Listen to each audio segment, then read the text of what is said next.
Hello, this is Sean, and we are here today to talk about the Three Body Problem Trilogy, or the Remembrance of Earth's Past Trilogy, but I like saying the first one because the second one's too long. But before I talk about any of those three books and tell you what my favorite and least favorite parts were, I want to talk about a different book, and that is Project Hail Mary. This is a book written by Andy Weir, who is also famous for the book The Martian. And much like The Martian, Project Hail Mary will be receiving a movie set to come out in 2026. This story follows our protagonist as he's sent out from Earth with the task of saving humanity. Earth's sun is dimming, they don't know why, and they need to figure out how to cure it. And that's really all I want to say about this book because I don't want to spoil it for anyone who hasn't read it yet. And here's why I bring it up. That was the first book that I actually read since I graduated from grade school. And you might be thinking, what qualifies me to be on YouTube talking about books if I have not been a fanatic my whole life? And I'm going to leave that up to you to decide, because I don't know the answer. But what this book did do was start my love for science fiction literature. And after finishing Project Hail Mary, I watched this YouTube video. That not since my early teenage years have I felt such poignant terror while reading as I did when first encountering the work of Lovecraft. That is, until I read the Remembrance of Earth's Past Trilogy. Now, I will admit, I spoiled a lot of the first book by watching that video, but that video is directly responsible for me picking up the Three Body Problem. And ever since I finished that first book, a love for reading I had never had before had arrived. Specifically, science fiction. Seeing all sorts of theoretical ideas play out in front of you on the pages, with the possibility, the 1% possibility that this could be something that could actually happen in some distant future, was so cool to me. So then I read The Dark Forest. Then I read Death's End, and I could not get this trilogy out of my mind, and I know a lot of people who have read it feel exactly the same. I tried to scratch that itch by reading the Expanse series, which I find very compelling, and I loved all the way throughout, for the most part. But the highs I felt during the Three Body trilogy were not met throughout those 9 books of the Expanse. So I went back and I read the trilogy again, and I loved it even more the second time. And here we are. I have all these thoughts about the trilogy, but not many people in real life I can talk to, besides my poor fiance, who I dump everything I find cool in these books on, and she pretty much knows what happens in all 3 of them without ever reading them herself. But to spare her, I'm making this video to get these ideas out somewhere.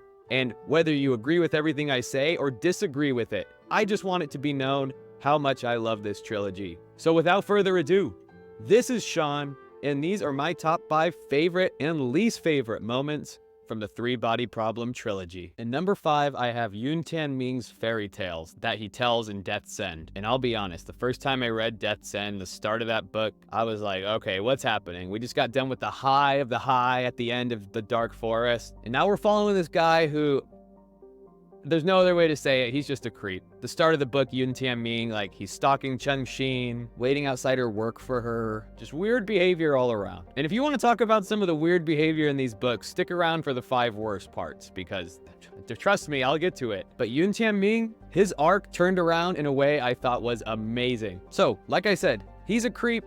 He gets his brain sent off into space. And if it's not obvious already, you need to have read these 3 books to understand what I'm talking about here, because I'm not going to break down every single little thing that happened. So either go read the books or deal with it. Anyways, his brain's sent off, and I'm gonna be real with you, I totally forgot that that happened. I thought it was just gonna be like a nothing burger and it was not gonna get brought up again. I forgot all about him throughout the events of Death's End. So then we find out that he can meet with Cheng Xin, and I'm like, dude, something good might actually happen to her. The way they led up to that moment right before they met, telling you that if they talk about things that are deemed inappropriate for too long, they could both get killed in an instant without warning, made it all so much more tense. And honestly, this is one of the only bright spots for Cheng Xin in what's a very dark book for her. So seeing our protagonist be happy somehow, points from me. When they first meet again, this is the first time we've really seen Tri-Solaris like this since the Deterrence era ended. They just had their home world blown up, and I'm not sure if we can really trust them so much or not. I'm wondering, like, is this a plan on top of a plan for them? Did they learn to lie that good now? But luckily for us, they didn't. And Yun Tianming was able to tell those fairy tales without them figuring it out. And while the fairy tales did bring the pace of the book to a screeching halt, this is one of the times I think it worked fantastic, especially on a second read, knowing how meaningful these fairy tales are, trying to parse out the information on how to make the light speed ships or make the black domain or even the flattening of the universe. The weight given to these fairy tales and the amount of time they have to breathe just makes them so much more epic on another read through. And honestly, these fairy tales are pretty much what sets the final act of this book and the whole trilogy into motion. Humanity is gonna be humanity, and they're gonna decide to do the bunkers in the bunker era, even though they knew there was something in the fairy tales that they still did not get and understand. That's just who humanity is. So number 5's the fairy tales. Love how it brought Yun Tianming back. Gave him this crazy lore of writing these fairy tales with the hope that one day he could tell them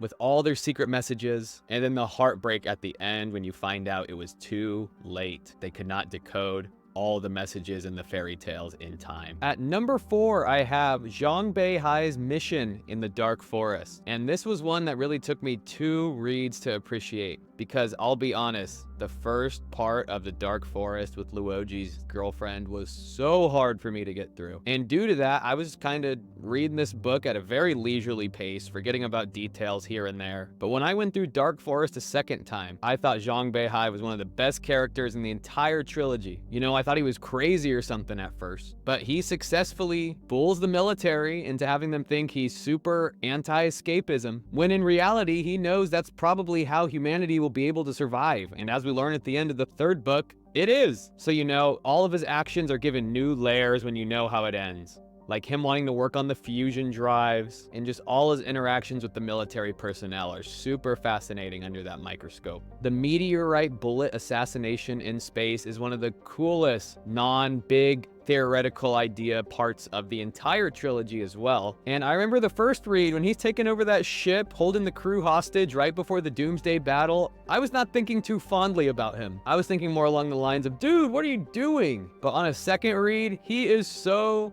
badass. You know he's right, and him locking everyone out as he goes away, such an iconic scene. Can't wait to see it on the TV show. And then just like that, he's almost instantly justified because the droplet takes out the entire combined fleet shortly thereafter. And he honestly may have done more for the human race than anyone in all 3 books. He's the reason Chengxin and AA have anywhere to even go to at the end of the series. And to put a bow on top of it, I love how he was killed by someone who was a little bit more forward thinking than he was. It was a matter of mere seconds that the other captain thought to blow up his ship so they could get more fuel. And that was the end of Zhang Beihai. Would I have liked it if he lived and made it into the 3rd book? Of course. But those who were with him learned a lot from him. That was my number 4. And my 3rd favorite moment of the trilogy is when Luoji saves Earth in the Dark Forest. It was pretty great to see him start as this unlikable playboy and turn into the savior of everyone on Earth. And much like Zhang Beihai on a second read, it's even better. By the end of Death's End, seeing Luoji show up there, he has to be one of my favorite characters. Probably my 2nd favorite character, honestly. But I'll talk more about what he does in the next book. Right now, I'm specifically talking about the Dark Forest. And like mentioned before, he's kind of a bum. But due to the fact that he might actually have the keys to figure out the Dark Forest theory, the Trisolarans keep trying to kill him. So we have this bum who doesn't know why he's trying to get killed, getting thrown into this wall facer project. We have this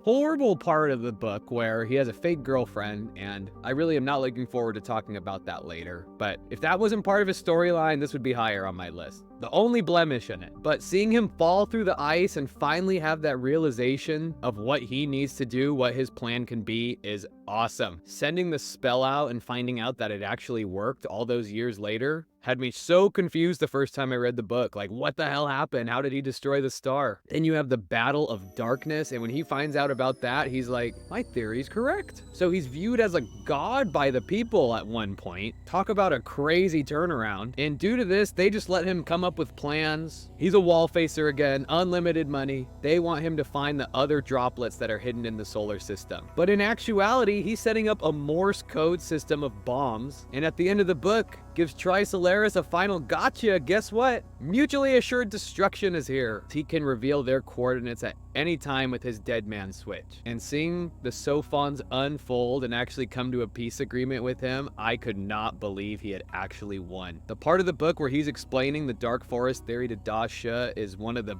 best written parts of the whole trilogy, and it even has me believing that it could be real in our current universe as well. He's that convincing. So pretty much everything Luoji does in the second book, besides the fake girlfriend bullcrap, I loved it. I was here for it.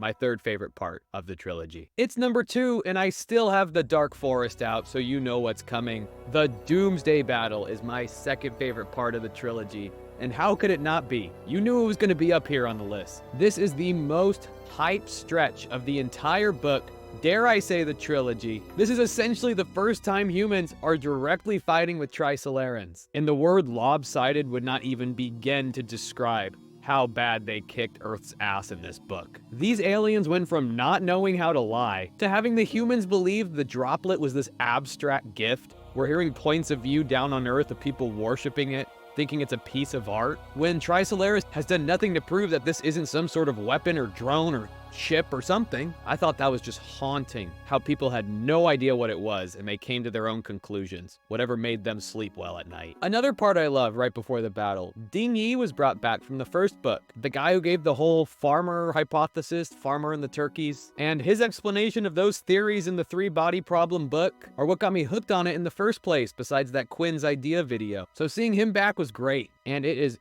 so foreboding how he tells the ships to go into deep sea state. He knew something was going to go wrong, it was too good to be true, and only 2 ships listened. So that just makes this part so tense whenever you read it again, knowing that there's at least one person who could see what was coming, and it was the man who was going to go touch the droplet himself. So to reiterate, there's 2,015 ships out there, and only 2 of them are in deep sea state. Zhang Beihai already left, and then the droplet starts attacking. And these giant ships are getting killed by the second. Thousands of humans dying every time a ship explodes. And it took humanity 13 minutes to figure out what was even happening, to even see the droplet zigzagging through the ships. And by the time they figured it out, 600 ships have already been destroyed. There were ships who did not heed Ding Yi's warning and did not go into deep sea state, tried to accelerate, killed all their crew on board. That's the type of panic that was happening here. And I think just the little bits of information we get from the different ships adds to the haunting feel of this scene and just how helpless Earth really is. And even though 60,000 people survived, whether it was on lifeboats or ejecting, over 1 million died in this one attack from the droplet. And this moment's also great for just vindicating Zhang Beihai. Makes you think, how would things have been different if someone like him was in charge of this decision, to have all these ships come out, only to get slaughtered in a matter of minutes. But our human nature led us up to this moment. Our hubris and overconfidence is what led us to send all of our ships to greet the droplet. Our stubbornness is never more apparent in this trilogy than right before this attack. And that's why I love it. Beautiful for so many reasons. And this is the most talked about part from the trilogy when people are asked what do they want to see adapted most for the TV show. It's going to be awesome if Netflix gets the budget that I hope they do. And as mentioned previously, another interesting wrinkle to this all is how the ships leaving, eventually having the Battle of Darkness, is what helped Luoji prove his Dark Forest theory correct. It was a microcosm of what happens across the whole universe, and Trisolaris is a little responsible for this, by letting those ships escape instead of chasing them down with the droplets. Before we get to number 1, let me explain why I had a wardrobe change. 2 days ago, when I was recording what you already saw of the video, I was 40 minutes into an unedited discussion about my number 1, and I ran out of space on my computer. So, I took a day off. But we are back now. I have a fresh mind. I'm ready to talk about my number 1 favorite moment from this trilogy. And I have deaths and out. So you may be thinking, there could be tons of moments that I could be talking about here. 4-dimensional space, the epic character, Thomas Wade. But my number 1 is not going to be any of those consensus favorite things. My number 1 is going to be very controversial, because my favorite part of the entire trilogy is Chung Shin's arc. And Changxin is such a polarizing character that half the people watching this are in the comments right now to tell me how stupid I am. Maybe some of them are turning the video off. No matter what the discussion is, when she is brought up, somebody has a strong opinion one way or the other. And broadly, there's two points of view about her. There are people who hate her because she made decisions that followed her own moral code. And there's people who understand her decisions and are empathetic to what she has to go through, because whether or not she decided to be in these positions or not, they were hard choices to make. And when talking about her, it's always important to ground yourself and remember, she is one human out of billions who had to make so many choices that one person should not have to be responsible for. So, to defend why her arc in this book is my favorite part of the trilogy, I have a lot of explaining to do, I know. So let's start with the author, Cixin Liu's description of what kind of character she is. This is a direct quote from him about Changxin. You can pause and read the whole thing if you want, but pretty much he says that she is selfishly following her own moral code. And although she doesn't view this as selfish, it is selfish that she is using this moral code to make decisions because she thinks it's universal and correct. So please keep that in mind as I explain this. He knows full well that she's a very frustrating character to read, but my problem comes when people can't put that frustration aside from the story that's playing out on the pages in front of them, because I think it's very compelling. And her arc directly touches on some of the things I love the most about this trilogy, and that is what humanity even is and what makes us human. So at the start of the book, she inadvertently sends Yun Tianming's brain out into space. It goes wrong, it goes off course, and he's just sent out into the cold, deep abyss of the universe. And this is great foreshadowing of what's going to be a common theme of hers throughout the book. She tries to help humanity by following her morals. Something goes terribly wrong, and it does not turn out how she expected in any way, shape, or form. And that's something I can relate with. I bet a lot of you watching can as well. Trying to help out a friend or family member and only making things worse? Not a great feeling. And having this at the start of the book just makes me want to root for her more. I want to see her make a choice that actually works out. Spoiler alert. Doesn't really happen. So to spare you from explaining her entire story arc, we go to the decision where she becomes the new sword holder. Luoji retires. She is now responsible for clicking the button that will send out the mutually assured destruction signal for both Trisolaris and Earth. If the button is not pressed, Trisolaris will take out our mutually assured destruction and will invade us with no problem. And this is one of the big reasons a lot of people don't like her. And no shade to anyone who does not like her for this. You can get your own interpretation from the book. It is art. You can feel whatever you want about it. But it seems like a lot of people don't like her for reasons that are just wrong. And the first of these things is people act like she was happily out campaigning, wanting to be the sword holder, like it was her #1 wish from when she was a little kid. No, the humans of the time had turned on Luoji, even though all he had done in the previous book for them. They wanted someone more passive, and Changxin saw all the other candidates, and she did not feel right in her heart if one of those men won, because she saw a lot of Thomas Wade, who we will get to in those men, the candidates for the sword holder. It's also pretty much confirmed that Trisolaris was rigging things so she would win. But at the end of the day, we really don't know how much say Changxin had in getting elected. It seemed like the people wanted someone passive like her. Trisolaris wanted her. She was stuck in a position where she felt like she had no choice but to be the sword holder. So if anyone just says, well, she shouldn't have run for it if she couldn't click the button, they're missing a lot of nuance there, whether it's on purpose or not. And this just reiterates that humans are so quick to forget history. Luoji's still alive. All he did in the last book should be legendary. And now, because he destroyed a sun that could have had intelligent life nearby, he's viewed almost as a villain. But how many times in real life with political figures or famous people do we view them differently as the years go on? Humans are very fickle, and the sword holder election and the actions following that show that perfectly, in my opinion. And in case it's not clear yet, I love Changxin's arc because she puts this concept of humans trying their best to advance, but being stopped by their own biology, DNA, culture, ideals. My favorite theme throughout the trilogy. So she gets elected. Within 10 minutes, she doesn't click the button. The droplets destroy all the mutually assured destruction devices. Earth is screwed. So she already has the trauma of what happened with Yun Tianming's brain. Now she has this huge trauma of feeling like she's responsible for aliens being able to successfully invade. But in her mind, she did not want to click the button and get rid of all of human history,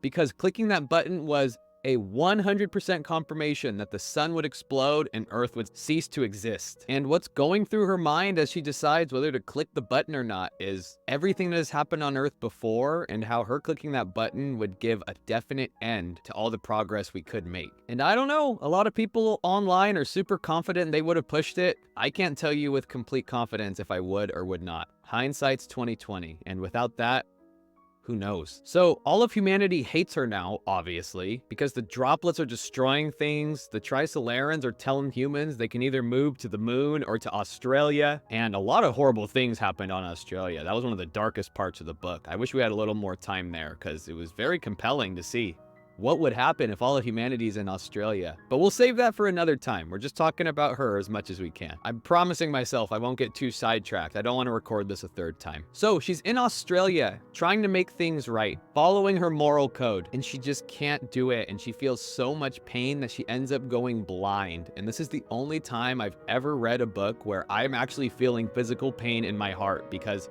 I'm putting myself in her shoes, thinking about what she's going through. All these people screaming, crying around her, being attacked. She's just trying to get basic necessities for the people near her to live. And it's just so much on top of everything that had already happened. She goes blind. And Liu perfectly made me feel the overwhelmingness that she felt in that moment. The overwhelming dread she felt in that moment. And it's so haunting. And that's just what's odd to me. People act like she wanted this to happen. Like she knew what would come when she wouldn't click the button. No, she had a hard choice to make, and people did not think she made the right choice. She's not sitting there proud about this decision at any point after it happens, which is how some people like to talk about her. She's a human, just like all of us. We all have our own rules we follow in our head when we make choices every day, talking to random people, what we will or will not say, do or will not do. And in this book, there's another character who follows their own moral code, and that is Thomas Wade. And he is the perfect antithesis to Chung Shin's character, complete opposites. And he's what really makes her arc awesome because she ends up beating him. We have Chung Shin, who's striving for peace for humanity while having as little amount of people harmed in the process of it. Then we have Thomas Wade, who wants to advance. He wants a future for humanity, and he doesn't care about the collateral damage, as we saw with him just nonchalantly sending out Yun Tianming's brain and coldly telling Chung Shin that he bought her the star after he was already sent out. He doesn't care about people's feelings, really. And I'll tell you, the second time reading Death's End, their feud, I loved it so much more. It made me appreciate her arc to a whole new level. There were so many twists and turns I forgot about between them, and just makes me love this book. Like, him sending out that brain, being so antagonistic towards her, is what is directly responsible for her wanting to be the sword holder in the first place. She doesn't want someone like Wade in charge. So a lot of decisions throughout this book are intertwined between their personal interactions and the little war they have going with each other, whether they know it or not. So we're gonna fast forward a little bit more. Turns out humanity had a ship deep in the universe who did click the mutually assured destruction button. So Trisolaris gets blown up. They leave Earth, humans can leave Australia, and Chung Shin is depressed as hell. She almost wants to kill herself, but she's able to talk to Yun Tianming. She gets the fairy tales, and her, along with the rest of everyone who knows, is trying to solve these things. And they're able to figure out some of the fairy tales, but the main warning about how to make a black domain and the two-dimensional weapon that eventually gets sent to the solar system are either not fully understood or not figured out in time. So as we know, humanity decides to make the bunker worlds. They hide them behind the moons, planets, like Jupiter and its moons. Their thinking is the sun gets blown up and they'll get to hide behind the bunker world when it happens. So they need to do a scale test of this. Chung Shin's chosen, because she's the main character, to do one of these tests. And as she's sitting there waiting, she looks to her right in her ship, and there is Thomas Wade, who she has no idea how he's still around. He's tried to kill her previously, and here he is asking to board her ship. She lets him on, and as this whole simulation of the sun exploding is happening behind them, they could not care less, because these two rivals are meeting face to face once again, and this is the final nail in Thomas Wade's coffin. But before I explain how she beats him, a part I want to talk about that I think's very interesting is all the trauma she's gone through has pretty much made her into a new person. She's had to wipe so many emotions away, whether because it's too hard to deal with them or just She doesn't have many anymore. But her hatred for Wade and everything he stands for still resides inside of her. And her willingness to fight against what he wants for humanity, what he wants our future to be, is still there. I mean, this is how she describes seeing him. She always seemed to have trouble maintaining her composure in front of this man. After what she had gone through the last few years, everything in her heart had been polished until it was as smooth as the asteroid in front of her. But Wade remained a singular, sharp corner. So we find out the reason he's here is because he wants her to sell her company, the Halo Group, to him. He wants to be in charge of researching light-speed ships. He knows she has the resources for it, but he has the will that she does not, to advance in the face of adversity and possibly with some bad consequences as well. Don't make the same mistake a second time, Wade said. Each word struck Chung-Shin's heart like a heavy hammer. He is using all what has happened to her up until this moment to force her hand into giving him the keys to the future advancements that he has been looking for throughout this entire book. But she tells him she'll think about it because she knows the ball is in her court. And as much as a front as Wade wants to put on, she can say no, and there's not much he can do about that. But she talks to AA and she reiterates what Wade says. He has the will to make it happen. And Chung-Shin knows this too. As much as she despises the way Wade does things, she knows he gets things done. If it wasn't for him, she wouldn't have been able to try the staircase project with Yun Tianming's brain in the first place. But through her work under him, she knows that a society full of people like Wade would not be a society she wants her future grandchildren living in. And it's not a future she wants for humanity as well. So they meet up again and Chung-Shin tells him, I'll give you the company, you can do the research. But she gives him an ultimatum. If there is ever a time where he must make a choice that could possibly harm humans, he needs to wake her up. I can't accept that. Then we have nothing to discuss. I'll give you nothing. Chung-Shin, you must know what path we'll be taking. Sometimes one must forget it. We'll go our separate ways. Wade stared at Chung-Shin. In his eyes were feelings rarely seen in him. Hesitation, even helplessness. It was as unexpected to see these things in him as it was to see fire in water. Let me think about it. And that was the start of his demise. Because as you book readers know, he did wake her up and she ended up stopping his research and he got the death penalty and died. And before we go into the details of that second huge decision people hate her for, I want to bring up something else that Chung-Shin haters, Wade lovers, seem to not bring up as well. And that being, Wade had no reason to let her override him. The only argument you could really make is that he was surrounded and he knew he probably couldn't win the war. But the Wade I know would have done anything to get out of that situation. He had the antimatter bullets, so what was stopping him? Why all of a sudden is he gonna wake Chung-Shin up when he knows what choice she's gonna make? There was nothing more than like a gentleman's agreement, a handshake between them. He had no reason to do this other than he felt it was right to keep his promise. If he was the man who had the will to save humanity, why did he give up when he was so close? Here's why I think he gave up. He saw Chung-Shin, as she described, her heart polished by all these horrible things that had happened to her time and time again. Yet there she was, hibernating countless times, seeing so many different horrible things in different eras and experiencing them herself. And she was still fighting for random people she didn't even know. Might be a very cliched thing to think, but I was incredibly empathetic towards her, especially on my second read. And whatever you want to say about her decisions, they all were in line with who she is as a person and her moral code that she's following throughout the book. And Wade sees this, and I think she softened him up a little bit. I think he knew she was right about things possibly getting out of hand with these soldiers he had. Yeah, sure, maybe Wade wouldn't misuse the antimatter weapons, but she describes these soldiers as little kids who remind her of common era soldiers with bows and arrows. She does not trust their restraint, and maybe Wade didn't either. So in the end, in my opinion, I think Wade succumb to his human side instead of this grandiose vision of humanity advancing into the future and into the stars. And I love that part so much because no matter what kind of person you think you have emotions, you are human. And once that's gone, I don't know what you are anymore. And Wade may have steered humanity in a path that may have had us evolve into something that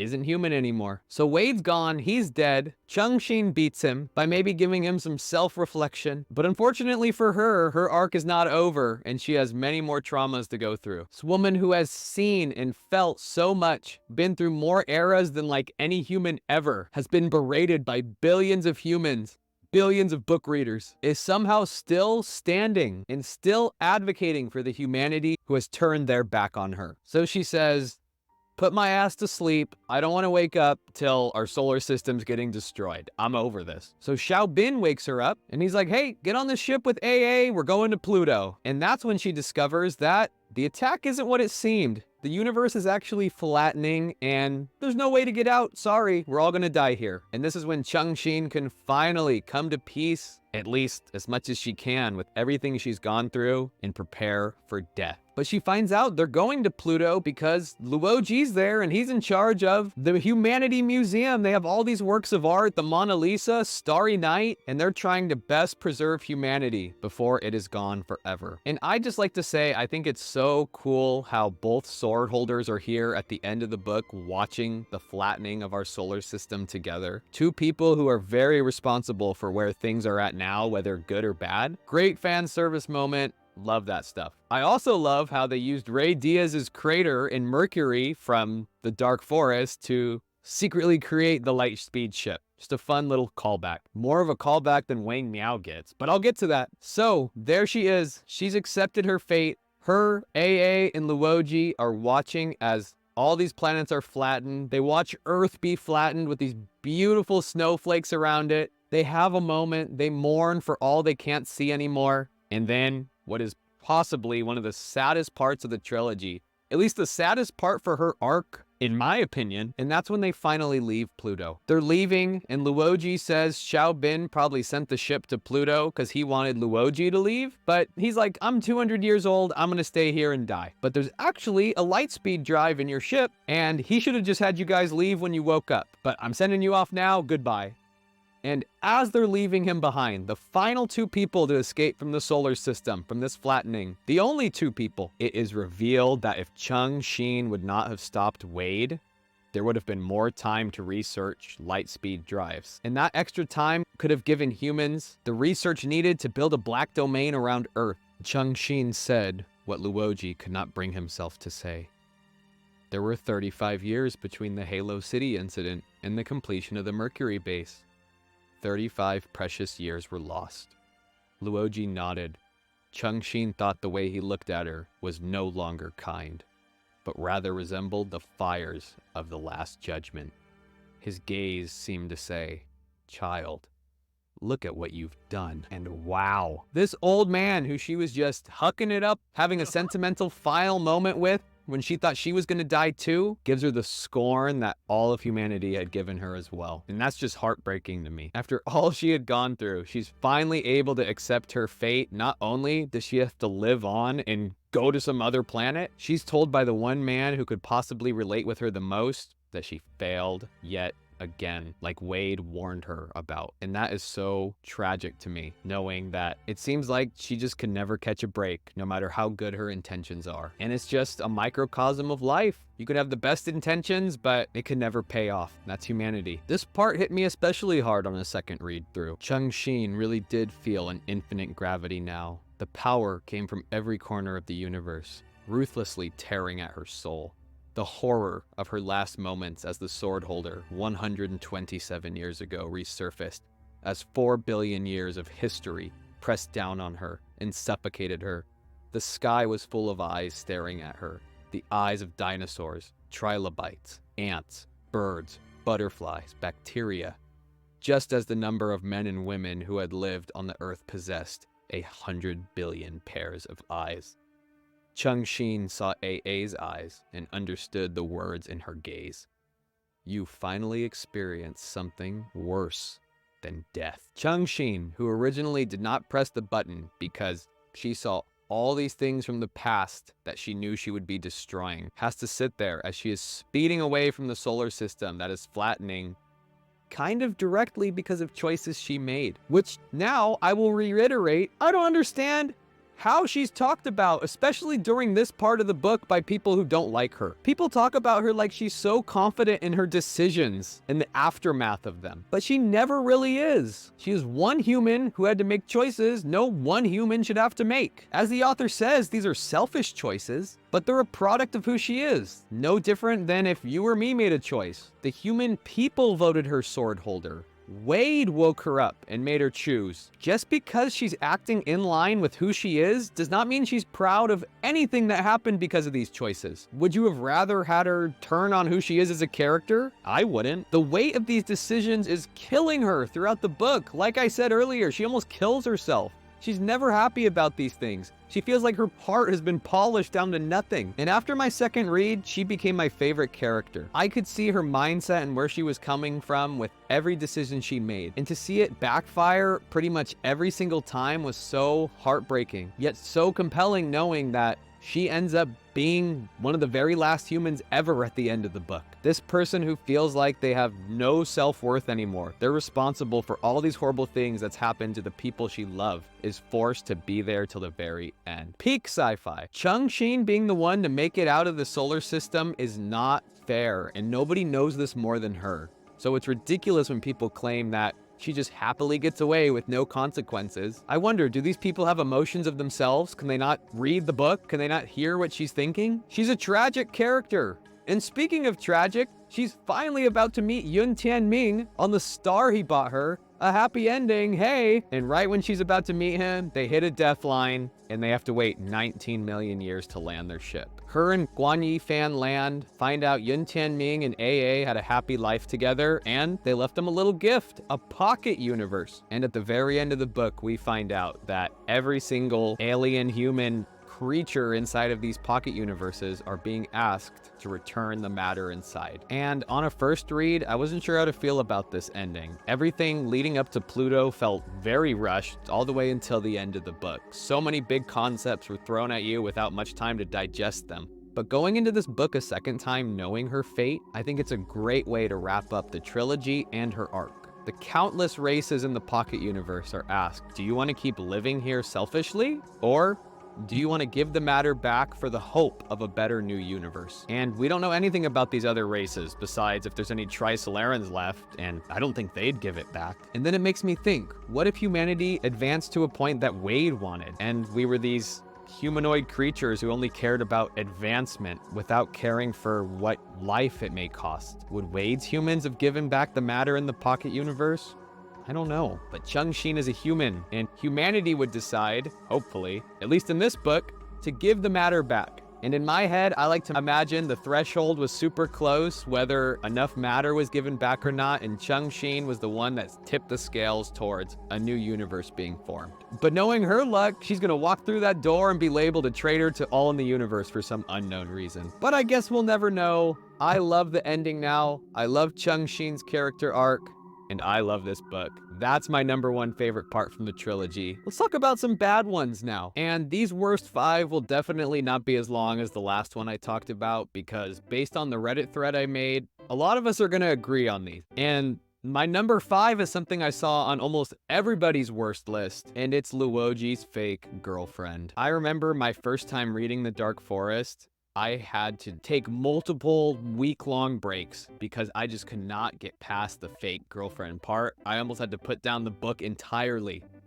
It's so bad. It's such a departure from what was going on in the first book, or even some of the other things happening at the same exact time. There's so many interesting moving pieces in The Dark Forest, and it just comes to a screeching halt for this fake girlfriend crap. And I've seen people defend it, saying that if it didn't happen, then Luoji wouldn't have cared about humanity. It's a book, it's fiction. Come up with something better. I don't care why it was there. I don't like why it was there. It's just all so unnecessarily long. And I have a personal gripe with this because I was re-listening to The Dark Forest on Audible, and I had to go to the dentist. And what did I choose while I was at the dentist to listen to? I was listening to The Dark Forest, and the idiot that I am did not check to see what part it was. So here I am sitting there for an hour They're digging into my mouth, and I have to listen to Luoji and his fake girlfriend. I could not believe of all the parts in the trilogy I was listening to during this, it happened to be that one. I hate it even more now. And it's honestly a huge blemish on what should be a 10 out of 10 book. If it wasn't for that part of his arc, he would probably be my favorite character. This would be my favorite book in the trilogy. But because of that part alone, I'm not sure if the Dark Forest is my favorite. I think we can all agree this one sucks. I'm done talking about it. Number 4, I have The Pacing of Death's End.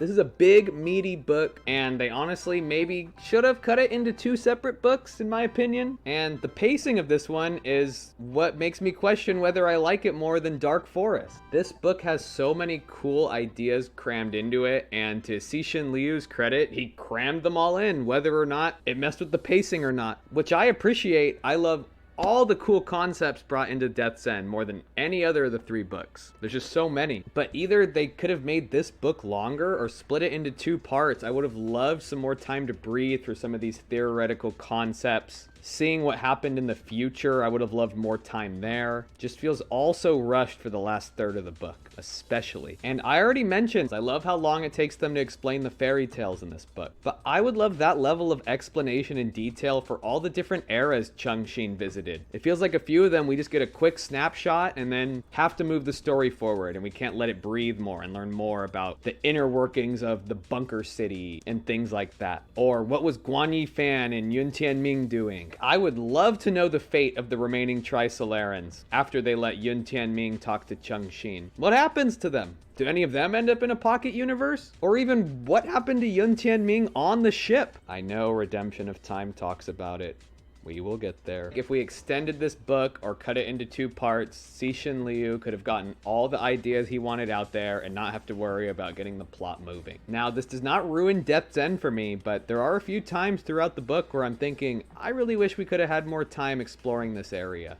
And that's a shame. This pacing might be one of the reasons why people don't like Changxin's arc very much, which is completely understandable. The pace at which her arc, especially in the last part of the book, progresses, leaves some things up to interpretation that people are just not interpreting correctly, harming the overall vision of her and this book as a whole. I would have loved to expand upon her fondness for the bunker era because of how simple it was, except all we got was a few throwaway lines. So yeah, would have loved if this was 2 parts or even a bigger book. It's my number 4. And at number 3, I'm finally going to talk about the first book in the trilogy, The 3-Body Problem. I wish I could have talked about it somewhere in my top 5, but I think we can all agree that the second and third book just have too many cool things to put something like the Judgment Day, Yawinjie sending the signal out, or the creations of the Sophons on here. So, what is it I don't like about this book? And I'll tell you, my number 3 is just Wang Miao, the protagonist. Changxin, whatever you want to say about her, she's very polarizing. Luoji, a lot of readers' favorite character, and Wang Miao, kind of an afterthought in the second and third book, which I really don't like. For the book that kicks this whole thing off, our first protagonist, I just hate how forgettable he is. He's only mentioned one other time, and it's in Death's End. Here's the quote from Da Shi. "You remind me of an intellectual I met 200 years ago. I remember him sitting out early in the morning in front of the Wang Fujing church, crying. But he got out okay. I checked after I woke up. He lived nearly to be 100. Why are we talking about Wang Miao like he was some random side character who the author forgot to give an ending to? It's sad. I mean, let's be real. Da Shi really is the most memorable character from the first book, besides Yawinjie. And he has even more memorable moments in the second book. So that leaves us with Wang Miao. And my main problem is he's just a horrible protagonist to kick off the trilogy with. There's a reason the Netflix show had to rework so much of this first book and change a lot of the source material, completely kicking Wang as a character out. It's because they were scared the show would be too boring and get canceled if it followed the first book to a T. And I get them personally. If I had not seen that Quinn's idea video that broke down how the Sophons were going to break technology, I don't know if I would have kept reading this first book because of how uneventful Wang Miao is as a character. And Cixin Liu found so many fun ways to bring characters like Ding Yi back, Luoji in the third book, and the fact that Wang Miao couldn't get more than a throwaway line says a lot about how he views that character to me. It's just a shame that Somebody who might be intrigued to start this series after seeing the show could be so turned away because of how different it is, due to a boring and forgettable protagonist. And I'll be honest, it's been a little bit since I've read this book, but this is something I've always felt about him. Have to get it off my chest now. Sorry, man. And my number 2 thing I dislike the most about the trilogy is something across all 3 books, and it's the writing of women. To me personally, there's an odd undertone throughout these 3 books that it's hard for me to fully explain, but I know I'm not the only one who's felt this. Here's a Reddit thread if you want to read more about what people have to say about this, but let me give you my thoughts first. So we already talked about Luoji's fake girlfriend, this weird fantasy in his head he's using as a way to relate with humanity. Okay, but what could be even worse is his real wife, who he actually ends up with and has a kid with, was hired to be with him. I understand they use this wife as motivation to get him working on the Wallfacer project. They end up kidnapping her and the kid to get him to work. But that's just so creepy to me. They figured out what his dream girl would look and act like, and they actually found someone like that. It's so creepy it leaves him from being my favorite character. And you know, after he saves the world, he just goes and lives with them happily. It's not really addressed after that. And I think there is a lot of questions to be answered. Like, is she happy? We never learn once throughout this book how she feels about being used as a prop to get him to work. Then we get to Death's End when they start going 50, hundreds of years into the future, and the men are now described as being more feminine, longer hair, feminine features, and there's definitely an undertone from the author making us feel like this is a bad change from our norms. This is not something we should be striving for, and Chung Xin not being attracted at all to these new men does not help with that vision as well. I mean, her feelings justified, she can like who she wants, but these feminized men feel like a detail that could have been cut altogether from the 3rd book and had no change in the overall plot or enjoyment of that for me. Especially when talking earlier about the pacing issues it has. Not really sure what we're doing there. So all those things combined with the stupid fantasy girlfriend make me have some reservations suggesting this book to people who I know definitely will not be digging these undertones. So let me know what you think. Do you disagree? Do you have other examples of how the writing of women is so bad? Let me know down below. And here we are, the moment you've all been waiting for, my number 1 worst moment from the trilogy. But before we get there, if you enjoyed this video, please consider liking and subscribing to my channel. Do not get scared by all the sports stuff. I make top 5 lists based on things that I want to. If you go back far enough, you'll see me ranking all the Macy's Day Parade balloons that there's ever been. I'd really enjoy making more science fiction content in the future. Let me know what you think down below if you have any suggestions. The worst part of this trilogy is not in the trilogy itself, but it is the fan fiction Redemption of Time book. And my biggest problem is this was not written by the original author. Instead, it is written by Ba Shi with the approval to be released by Cixin Liu. But he doesn't talk about this really anymore. Ba Shi doesn't talk about this anymore. I think they both want to forget about it, and for good reason. This book answers a lot of questions that the trilogy left us thinking about at the end of Death's End, but it's not the original author answering these questions. So even though he gave him the right to publish it, it's not canon to me. And that right there might make you think, why do I have this on the list at all if I don't consider it canon? And that's because it still exists. It still has the stamp of approval, 3-body problem novel at the top. And I stopped reading this one halfway through. I got some more information online reading about it. I never want to go back and read it though. So we do get to learn more about what happened to Yun Tianming while he was captured by Trisolaris, and it's just a lot of torture. And throughout this book, there's tons of retcons, plot holes. We find out the Trisolarans can read Yun Tianming's mind, but they still fall for the lie that he grew up with Chung Xin. Trisolarans. They're also described in detail, something that the original author never did. They're described as like ants that are less intelligent than humans, kind of have this hive mind, no individuality, which is another plot hole because we know from the first book that there's pacifist Trisolarans. So I hate how this one dumbs them down. And remember how I mentioned earlier how Chung Xin might accidentally mess up the whole universe by leaving a little bit of mass inside her pocket universe? That's exactly what this guy did, and I hate it. Turns out Sofan lied about her being able to leave some mass inside the pocket universe, and this caused the universe to be reborn in a different way, and Chung Xin gets so angry she beats up Sofan?